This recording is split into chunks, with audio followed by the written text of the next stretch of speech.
Bismillahirrahmanirrahim. Alhamdulillahirabbil alamin. Wassalatu wassalamu ala asyrafil anbiya wal mursalin sayyidina wa habibina Muhammadin wa ala alihi wa sahbihi ajma'in. Seorang ahli syair berkata dalam mensifatkan dunia dengan katanya, unzur ilal atlali kaifa taghayyarat min ba'di sakiniha wa kaifa tanakkarat sahabal bala'u adhyalahu birusumiha fatasaqatat jama'atu ahliha lisabilihim wa taghayyabat akhbaruhum wa tanakkarat lamma nazartu tafakkuran liyalihim hajjubuni abrataw wa tahaddarat law kuntu a'qilu ma afaqtu minal buka hasbi hunaka wa muqlati ma absarat. Penyair membuat sebuah syair yang menerangkan tentang keadaan dunia ini. Cobalah engkau lihat pada reruntuhan rumah yang telah ditinggalkan oleh penghuninya. Betapa ia kelihatan gersang dan sudah tidak dipedulikan lagi. Nah, di tanah Arab sana banyak kampung-kampung yang dahulunya makmur,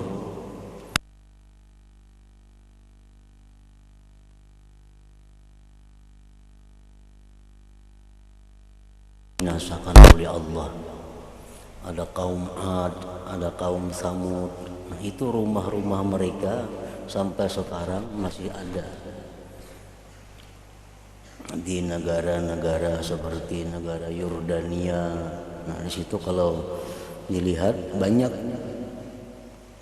gedung-gedung yang dibuat dari batu, yang dipahat dari gunung-gunung, dibikin rumah. Namun sekarang tentu sudah tidak ada lagi penghuninya dan kelihatan gersang dan sudah tidak dipedulikan lagi.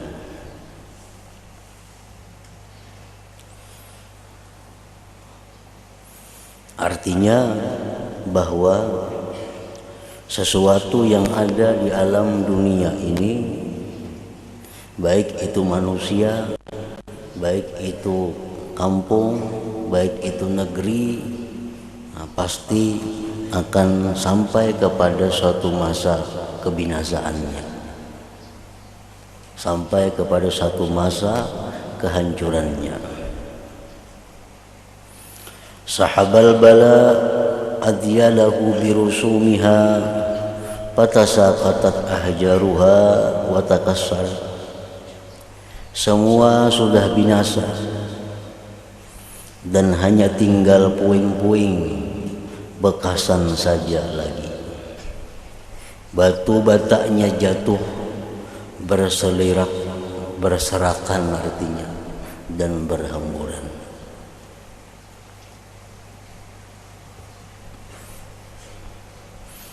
Wa qamadat jama'atu ahliha lisabilihim wa taghayyabat akhbaruhum wa tanakkarat. Para penghuninya telah lama pergi untuk menemui balasan. Berita tentang mereka sudah lama tidak terdengar.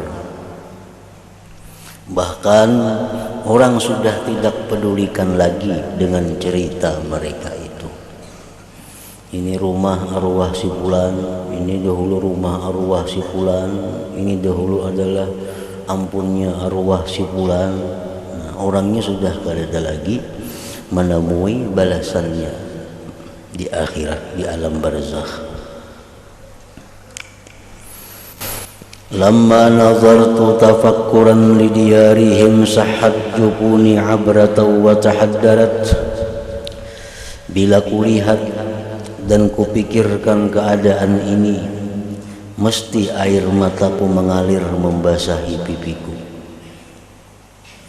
Lau kuntu aqilu ma afaqtu minal buka, hasbi hunaka wa muqlati ma absarat. Seandainya aku benar-benar memiliki akal yang sempurna, sudah tentu aku akan terus menangis. Cukuplah keadaan itu memberi nasihat kepadaku. Cukuplah keadaan itu memberi nasihat kepadaku. Dan cukuplah mataku mengambil i'tibar dari apa yang sedang dilihatnya. Nah, makanya kita disuruh untuk ziarah kubur, disuruh mengantar jenazah. Itu mempunyai dua makna. Makna yang pertama adalah makna sosial, makna kepedulian kita, perhatian kita, disuruh kita mengantar jenazah, disuruh kita ziarah kubur. Nah, di balik itu ada makna lain lagi yang tersembunyi, bahwa kita disuruh i'tibar, disuruh itu jadi nasihat untuk kita, disuruh itu dijadikan mau'izah.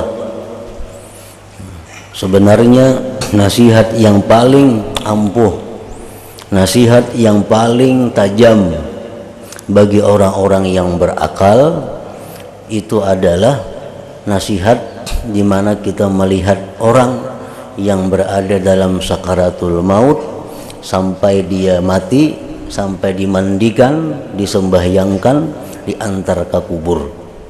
Nah, itu sebenarnya adalah nasihat yang paling menyentuh, nasihat yang paling ampuh bagi orang-orang yang berakal. Makanya ada istilah bahwa celakalah orang yang tidak tersentuh dengan melihat kematian.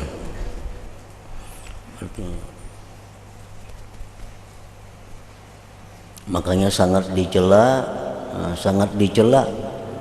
tertawa di tengah-tengah orang yang sedang kematian.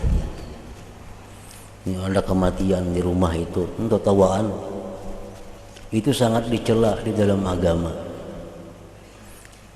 Karena kematian itu adalah mestinya dijadikan nasihat. Nasihatnya apa? Oh, berarti kena aku kayak itu juga. Aku kena kayak itu juga. Anak ditinggalkan, ini atau laki ditinggalkan, rumah ditinggalkan, toko ditinggalkan, kebun ditinggalkan, menghadapi ke suatu negeri. Nah, negeri apa? Negeri di mana kita disuruh mempertanggungjawabkan apa yang kita alami di dunia. Kita diberi Tuhan anak, kita diminta tanggung jawab di mana kita mendidik anak. Kita diberi Tuhan pasangan, baik suami atau istri, nah kita diminta tanggung jawab sampai di mana kita menunaikan hak kewajiban kepada mereka. Kita diberi harta, kita tinggalkan hanya untuk tanggung jawab di mana dapat harta itu, dengan jalan apa memperolehnya, kemana menggunakannya. Nah, jadi sebenarnya kematian itu adalah suatu i'tibar, suatu nasihat bagi orang-orang yang menghadapi atau yang melihat kematian. Seandainya aku benar-benar memiliki akal yang sempurna, sudah tentu aku akan terus menangis.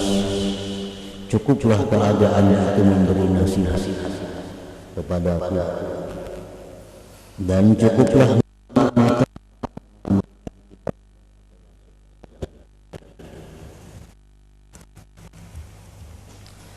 nasabat lana dunya zakharika husniha makram lana wa khadiyatan ma fatarat wa hiya allati lam tahlu hatta libaiki illa tadazzarat ta'muha wa tamarrarat khadda'atun bi jamaliha in adbalat fajja'atun bi zawaliha in adbalat wahabatun sallabatun li hidayatiha tallabatun li kharabi ma ta'anna. Sebenarnya dunia ini telah memerangkap kita dengan perhiasan,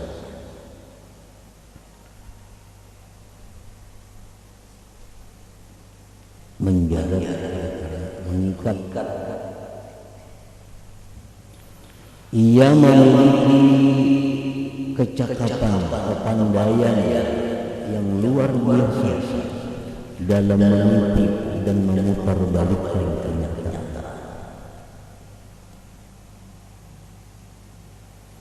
Bila ia pernah memberikan sedikit dunia itu kepada kita, kemanisan, kenikmatan kepada penggemarnya, pasti selepas itu ia akan memerangkapnya dengan kepahitan.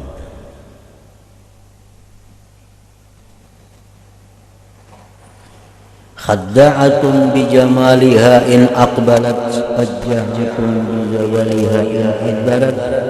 Itulah dunia yang sangat pandai menipu dengan keindahannya. Apabila ia datang dengan kegembiraan, maka pasti kegembiraan itu akan dibayar dengan kesusahan.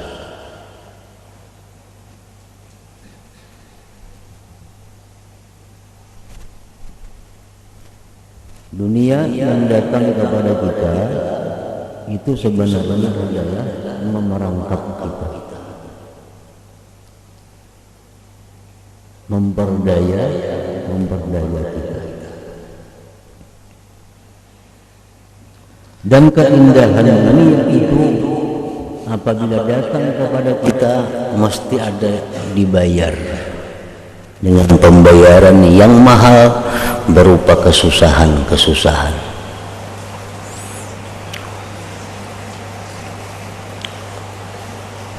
Artinya kadada kenikmatan dunia ini yang bujur-bujur nikmat tuh kadada. Kenapa sebabnya? Karena dunia ini wahabatun sallabatun lihibatiha tallabatun li kharabi ma qad amarat. Dunia memang pandai memberi, namun ia pasti akan menarik semula pemberiannya itu. Dan bila ia membangunkan suatu tempat, maka sudah pasti pada suatu masa yang akan datang tempat itu akan dihancurkannya semula. Orang yang banyak mendapatkan dunia, kesusahannya, kesulitannya lebih daripada orang yang tidak banyak mendapatkan dunia.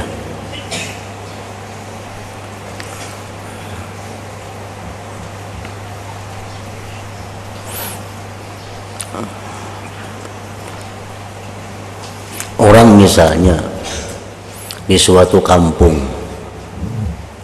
nah di suatu kampung ini kada bisa apa-apa, rumah mengontrak, sepeda motor menyewa, semuaan kada bisa apa-apa.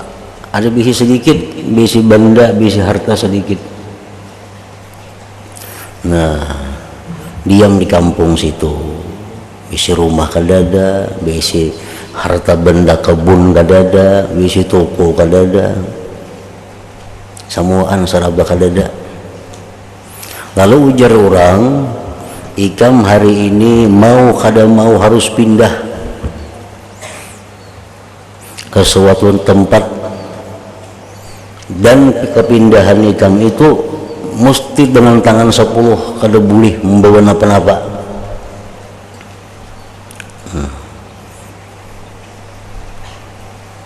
Berangkat aja tulah ke kampung nang pacang dituju tuh, hatinya kada seberapa sedih. Kenapa? di situ rumah kada ada beisi juga yang ditinggalkan nih, rumah kada beisi, kebun kada beisi, toko kada beisi, harta benda kada beisi. Maka dia berangkatlah meninggalkan kampung itu ke kampung yang akan datang dengan perasaan yang nyaman. Nah, ada orang yang di kampung ini diberi dunia, rumah banyak, kendaraan banyak, kebun banyak, toko banyak, harta banyak.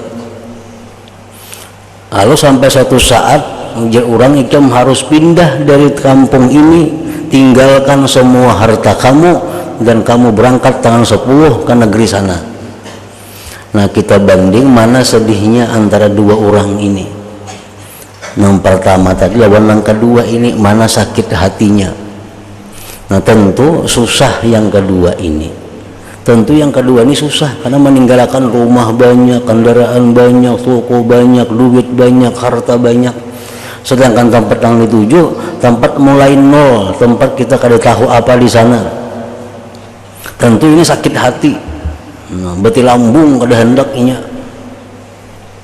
Pindah ke sini, pindah ke sana kada kawa. Tetap harus pindah.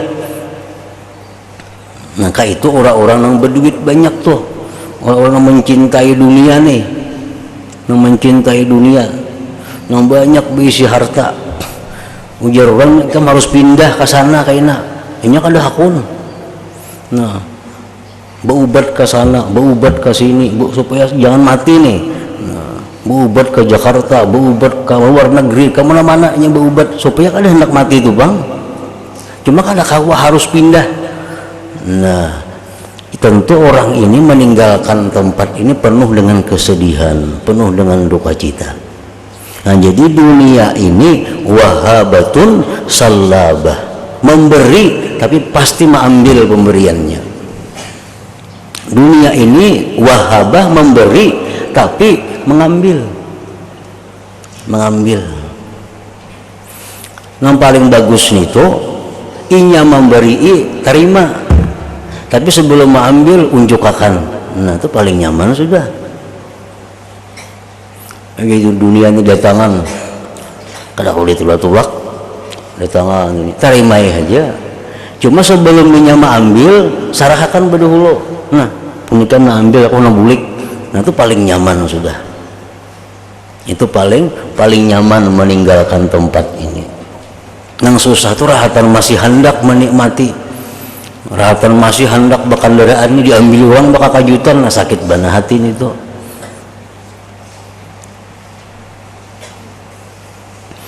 Nah, jadi itu ngarannya wahabah salabah, memberi tapi satu saat dia pasti akan mengambil pemberiannya itu. Nah, orang pintar mengelola dunia, orang pintar cerdik mengelola dunia, dia akan mengembalikan, akan menyerahkan dunia itu sebelum masanya berakhir. Itu paling nyaman sudah. Tanggal 1 ini gimana? Habis semuaan nih. Nah, sebelum tanggal 1 unjuk berdahulu, bulikakan berdahulu. Nah, jadi kada ditagihnya lagi. Untuk kalau tanggal 1 masih mengikuti, masih menyenangi, maka diambil orang kayaknya. Nah, itu sakit hati. Sakit hati. Nah, itulah contoh di dunia ini. Makanya kenapa orang-orang fakir, orang-orang miskin itu kalau matinya nyaman jar. Itu diterangkan dalam kitab-kitab, dalam hadis-hadis banyak. Kenapa orang fakir miskin itu mati nyaman inya kada sakit hati. Di dunia sudah susah. Seraba kada cukup, seraba kada ada, matinya kan seberapa. Kenapa orang sugih itu sakit bila mati? Inya banyak nang dipikirakannya, banyak nang ditinggalakannya, banyak nang dikhawatirkannya.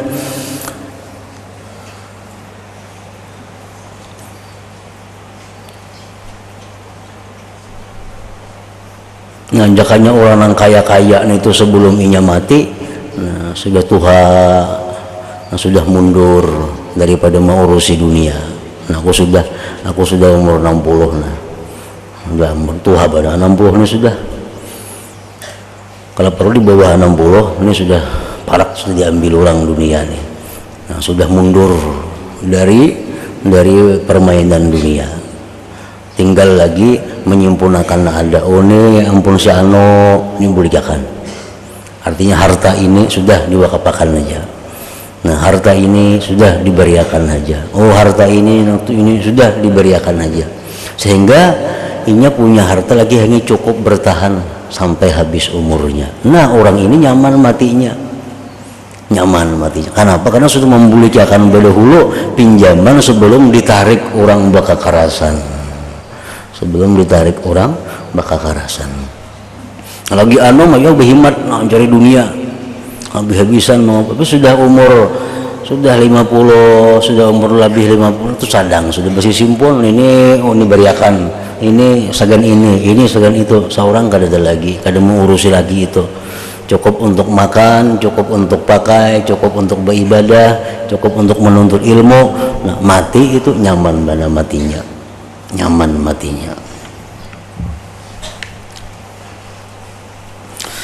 Wa iza banat amran li sahibi sarwatin nasabat majaniqaha alaihi pada marat. Apabila dunia membangun sesuatu perkara bagi seseorang, maka pada masa yang sama sebenarnya ia telah memasangkan satu perangkap yang akan menghancurkannya pada suatu masa yang akan datang.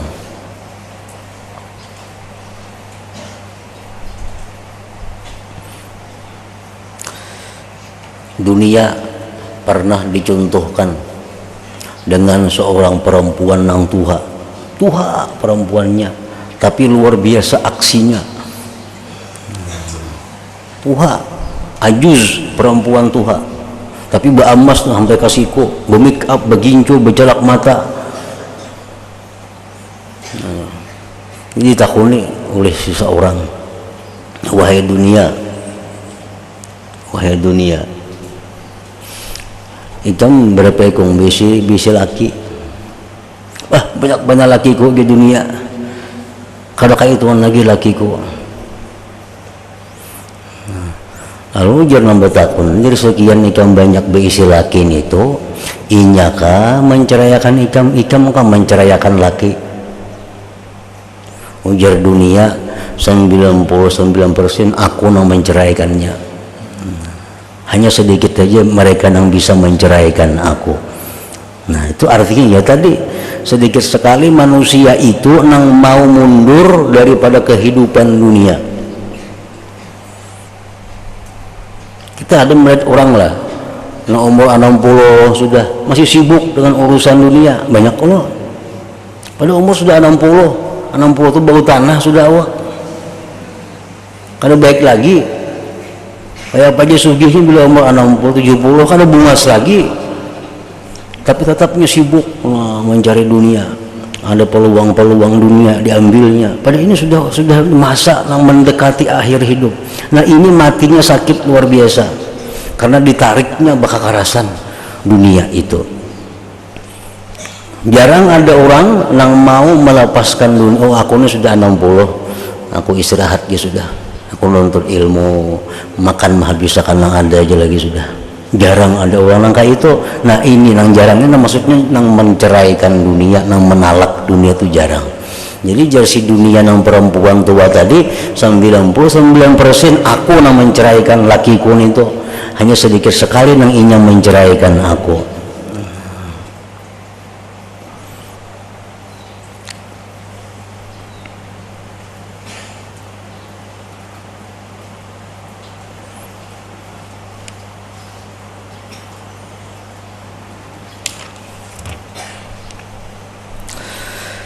Wahiyallati lam tahluqat lidaikin illa taghayyara ta'muha wa tamarrarat. Bila ia pernah memberikan sedikit kemanisan kepada penggemarnya, pasti selepas itu ia akan memerangkapnya dengan kepahitan. Khadda'atun bijamaliha in aqbalat, fajja'atun bizawaliha in adbarat. Itulah dunia yang sangat pandai menipu dengan keindahannya. Apabila ia datang dengan kegembiraan, maka pasti kegembiraan itu akan dibayar dengan kesusahan.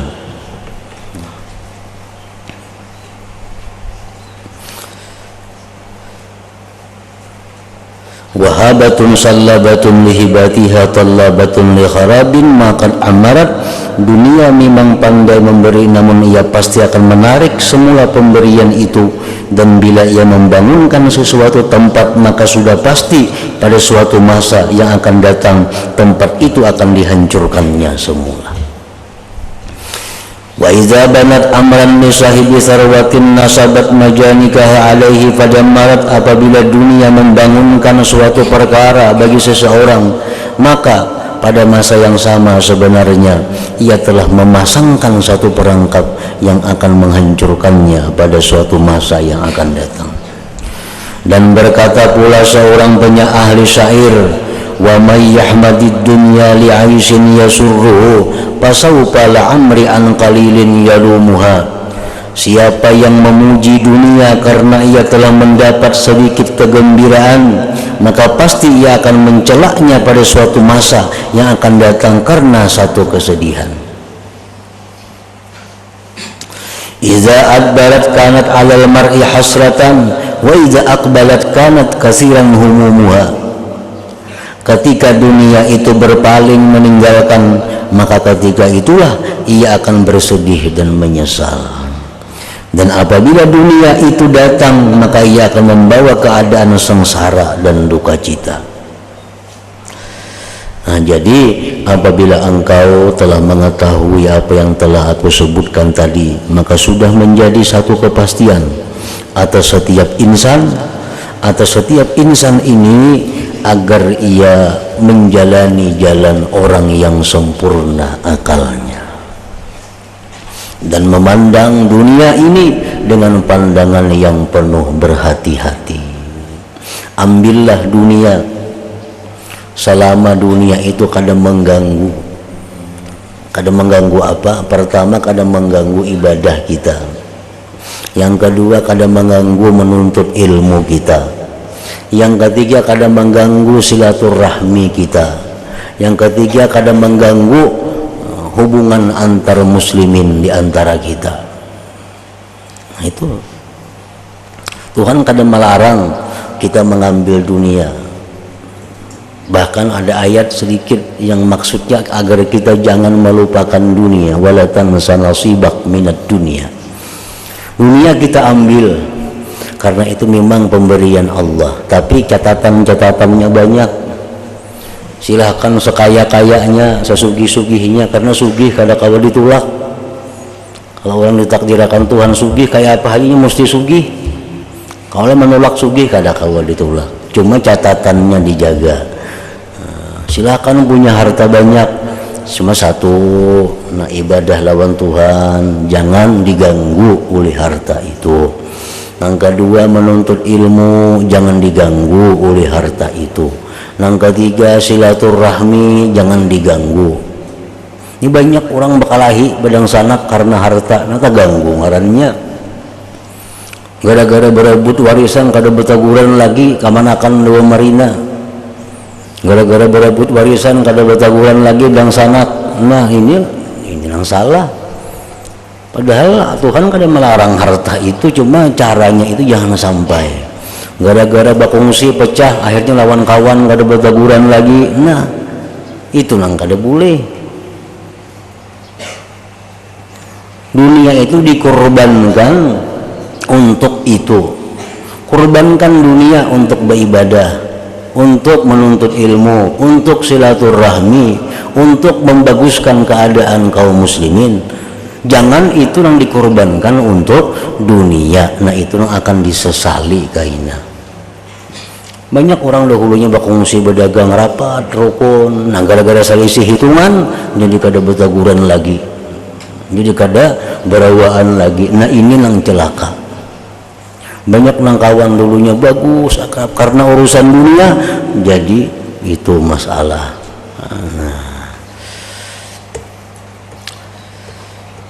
Ayo berisi harta, kalau bapak sebanyak banyaknya berisi harta, kalau kamu ditolak mendatang harta itu, cuma dijaga jangan sampai nang tadi. Jadi menjalani jalan orang yang sempurna akalnya dan memandang dunia ini dengan pandangan yang penuh berhati-hati. Kita memohon akan Allah yang maha lembut dan maha kasih sayang supaya mengaruniakan kepada kita akan jalan yang lurus dan menunjukkan kepada kita jalan yang paling baik. Nah, itulah kita minta kepada Allah. Minta supaya hidup miskin, kada kawa juga minta miskin. Minta supaya kaya, kada kawa juga. Kalau sudah dikayakan oleh Tuhan, orang pasti jadi kaya. Nah, kada kawa.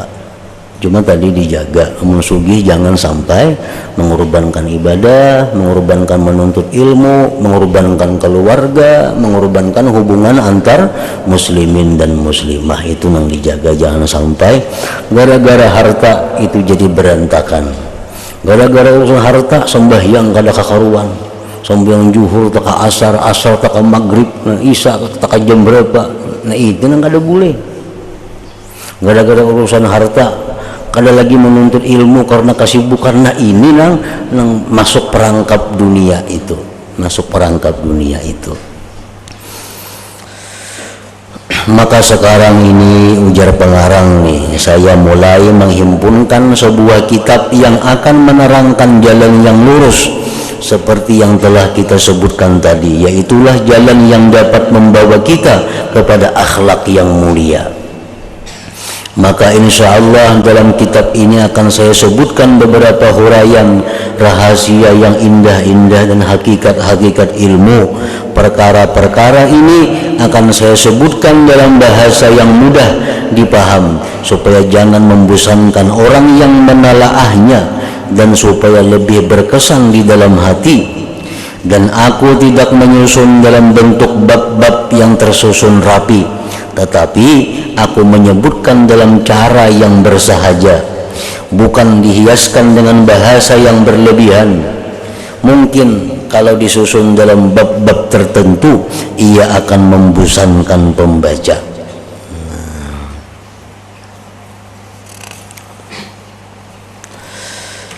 Dalam kitab ini insyaallah akan saya sebutkan petikan-petikan daripada ayat-ayat Al-Qur'anul Karim dan hadis-hadis Rasulullah sallallahu alaihi wasallam dan juga perkataan ulama as-salaf yang laksana lampu yang bercahaya, dan juga saya sebutkan beberapa petikan yang terpilih dari hikayat orang-orang yang saleh, kisah-kisah manakib orang saleh, dan syair-syair yang banyak mengandung makna kezuhudan.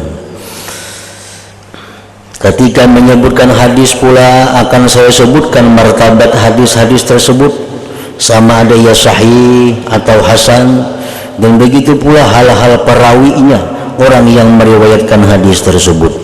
Dan juga disebutkan huraian kalimat-kalimat yang sulit atau muskil maknanya, serta disebutkan pula babit baris kalimat bagi kalimat-kalimat yang dibimbangi akan tersalah atau ditakuti akan membawa arti yang bukan dimaksudkan.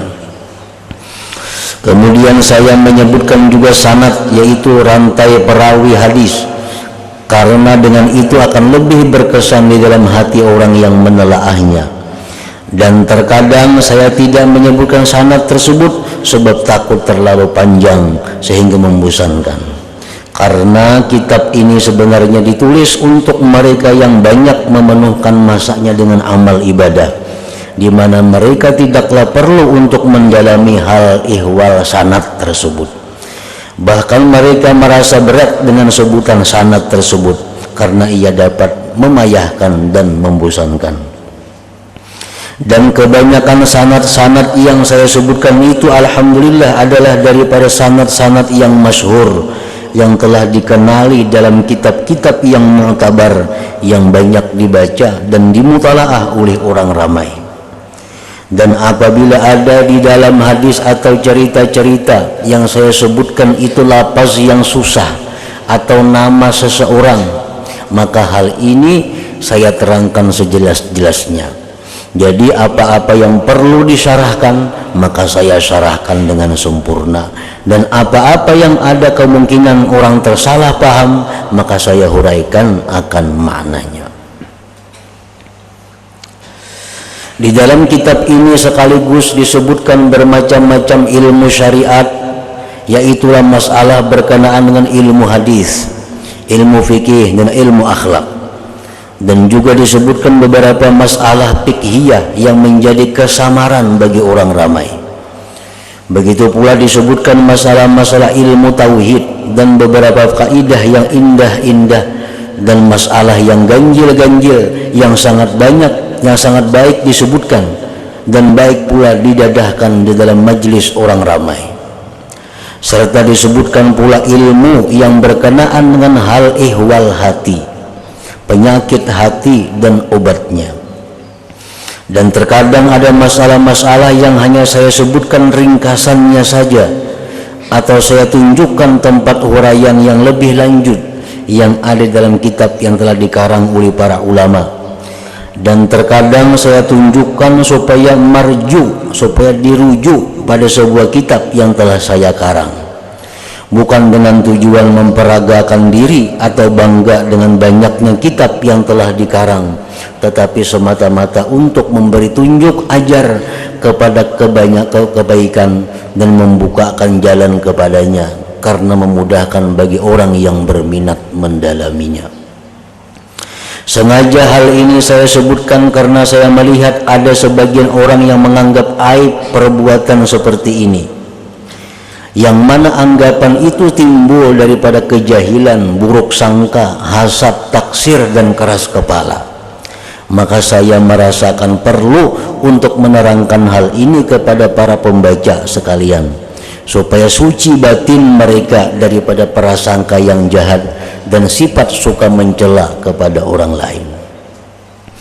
Aku memohon akan Allah yang maha mulia, semoga Ia senantiasa memberi taufik kepadaku untuk membaikkan niat dan menolongku untuk melaksanakan segala ketaatan dan memudahkannya. Dan semoga Ia senantiasa memberi hidayah yang berterus sehingga sampai ke akhir hayat. Dan aku memohon akan seperti yang demikian itu bagi hamba-hamba yang mencintai Allah dan mencintaiku karena Allah Ta'ala, dan bagi sekalian muslimin dan muslimat.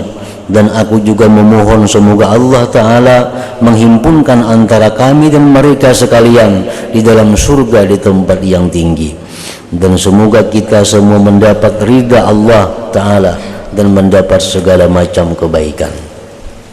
Hanya dengan Allah aku berpegang teguh, dan hanya dengannya aku meminta tolong, dan ke atasnya aku bertawakal.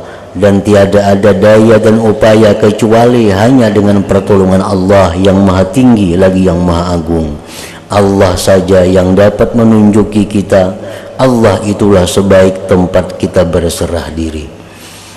Ya Allah, aku memohon akan Engkau dengan segala wasilah, cara, dan meminta syafaat kepadamu dengan segala apa yang dapat memberi syafaat, agar Engkau memberi manfaat akan daku dan juga semua kekasihku dan sekalian muslimin dengan berkat kitab ini akan sebagai manfaat yang menyeluruh dan bersangatan. Wahai Tuhan yang tidak melemahkan akan dia oleh sesuatu, dan tidak ada sesuatu yang menjadi kepayahan atasnya. Dan sekarang ini sampailah masanya untuk aku mulai menyebutkan kandungan kitab ini.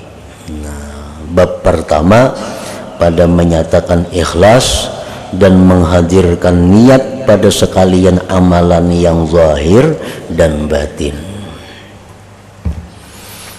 Ila hadratin Nabi sallallahu alaihi wasallam al-Fatihah.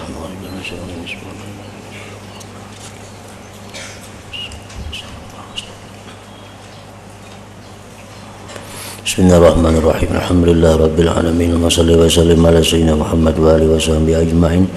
Allahumma ij'al jam'ana hadha jam'an maghfura wa tafarruqana min ba'di tafarruqan ma'suma. Ilmana ilman nafi'a wa amalana amalan maqbula wa rizqana rizqan wasi'an halalan tayyiba. Allahumma iftah alaina futuhal arifin waj'alna ya Allah min ibadika as-salihin bi rahmatika ya arhamar rahimin. Sallallahu alaihi sayyidina Muhammadin wa ala alihi wa sahbihi wa sallam. Alhamdulillahirabbil alamin.